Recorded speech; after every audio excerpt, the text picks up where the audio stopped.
ভৈরবে সড়ক দুর্ঘটনায় নিহত আপন দুই বোনসহ ৫ জনের মরদেহ পরিবারের কাছে হস্তান্তর। সড়ক দুর্ঘটনায় নিহত আপন দুই বোনসহ ৫ জনের মরদেহ পরিবারের কাছে হস্তান্তর করেছে কিশোরগঞ্জের ভৈরবের হাইওয়ে থানা পুলিশ। আপনি একটু একটু একটু বলেন। ছেলে যে কীভাবে মারা গেছে তার আমি জানি না, আমি শুনছি, আমার কাছে ফোন দিছে আমার ছেলে অ্যাক্সিডেন্ট করছে, গ্যাসের লেগে আইছিল, যাত্রী আসছিল কয়জনের তাও জানি না। আমার ছেলেও মারা গেছে, যাত্রীও মারা গেছে, গাড়ি ধাক্কা খায়, পিছন থেকে ধাক্কা মারছে গাড়ি, পরে আমার ছেলে মারা গেছে। আপনার নাম কি? আমার নাম মোহাম্মদ পরশালী। পরশালী। আপনার ছেলের নাম কি? শাহিন আলম। শাহিন আলম।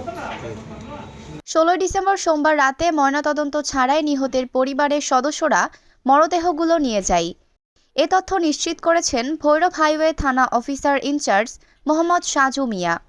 জানা যায়, ঢাকা সিলেট মহাসড়কের কিশোরগঞ্জের ভৈরব পৌর শহরের জগন্নাথপুর ব্রহ্মপুত্র ব্রিজের পূর্ব পাশে বেনিবাজার এলাকায় কারভার্ট ভ্যানের চাপায় ৩ নারী ও ২ পুরুষ সহ ৫ জন নিহত হয়।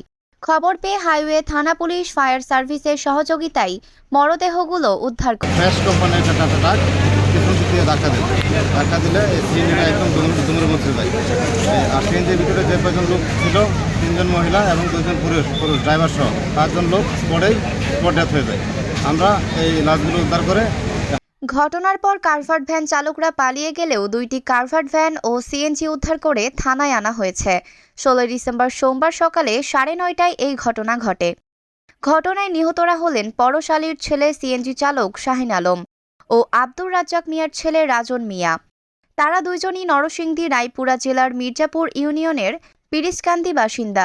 কভার ভ্যানে বাসের পিছনে মারছে, ট্রাক্টর কোন দিক থেকে আসছে? কভার ভ্যানে সিএনজির পিছনে মারছে, সিএনজি হিটার সামনে মারছে। ঢাকা থেকে আসছে নাকি? কভার ভ্যান ঢাকা থেকে আসছে, আর এটা হিল চাইতেছে, ঢাকার হিল থেকে আইতেছে সিএনজি। সিএনজি ওই দিক থেকে আসছে, দুটোটা এক দিক থেকে আসছে। হ্যাঁ হ্যাঁ, আর সামনে আসছিল একটা হিটার মারা দিয়েছে পাশে, এটা ঢাকা যাইতে লইছে। আচ্ছা আচ্ছা, বুঝতে পারছি। এই ঘটনা 5 জন যাত্রী ছিল কয়জন? 5 জন।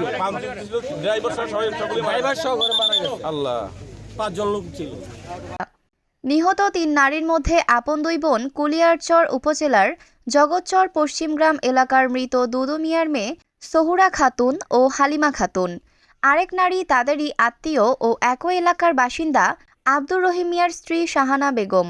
এ বিষয়ে চালক শাহিন আলমের বাবা পরশ মিয়া বলেন, ৫ বছর আগেও আমি আমার এক ছেলেকে সড়ক দুর্ঘটনায় হারিয়েছি, আজ আবার আমার আরেক ছেলেকে হারালাম।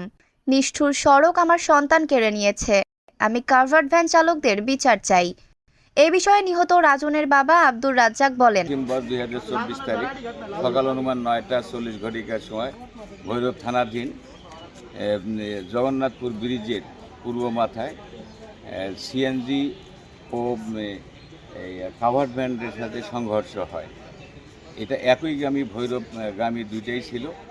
একটি কাভার্ড ভ্যান আর একটি কাভার্ড ভ্যানকে হলো ওভারটেক করতে গিয়ে সিএনজি হলো সেই কাভার্ড ভ্যানের পিছনে লেগে দিয়ে সেই ঘটনাস্থলে হলো সিএনজির চালক সহ 3 জন মহিলা 2 জন পুরুষ ঘটনাস্থলে মারা যায় এবং 2 জনের হলো আপনারা শনাক্ত করতে পেরেছি, আর 3 জন শনাক্তের চেষ্টা আছে। কাভার্ড ভ্যান 2টি এবং সিএনজি আমাদের হাইওয়ে পুলিশ থানা হেফাজতে আছে। উক্ত বিষয় হলো দ্রুত আইনানুগ ব্যবস্থা প্রক্রিয়াধীন। ধন্যবাদ।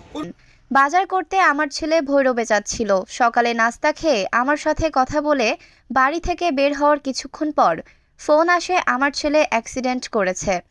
আমার একমাত্র ছেলেকে হারালাম, আমি এখন কিভাবে চলবো? স্থানীয়দের বরাতে ভৈরব হাইওয়ে থানা অফিসার ইনচার্জ মোহাম্মদ সাজু মিয়া জানান, সকালে নরসিংদীর নীলকুঠি থেকে 2টি কারভার্ট ভ্যান ভৈরবের উদ্দেশ্যে আসছিল। এ সময় অটোরিকশাও ভৈরবের দিকে যাচ্ছিল। কারভার্ট ভ্যান 2টি যখন ভৈরবের জগন্নাথপুর ব্রিজ পার হয়, তখন অটোরিকশা 2 কারভার্ট ভ্যানের মাঝখানে পড়ে সামনের ভ্যানের ধাক্কা দেয়। এরপর পেছনে থাকা অপর ভ্যানটি অটোরিকশাকে ধাক্কা দেয়। এতে ঘটনাস্থলেই অটোরিকশা 2 পুরুষ ও 3 নারীর মৃত্যু হয়। ওসি বলেন, কারভার্ট ভ্যান 2টি আটক করে থানায় নেওয়া হয়েছে, তবে চালক 2 জন পলাতক। নিহতের পরিবারের অভিযোগের ভিত্তিতে প্রয়োজনীয় ব্যবস্থা নেওয়া হবে। মিলাদ হোসেন অপু, ভৈরব কিশোরগঞ্জ প্রতিনিধি। ঐশী সৃষ্টি, news desk, Bangladesh news today.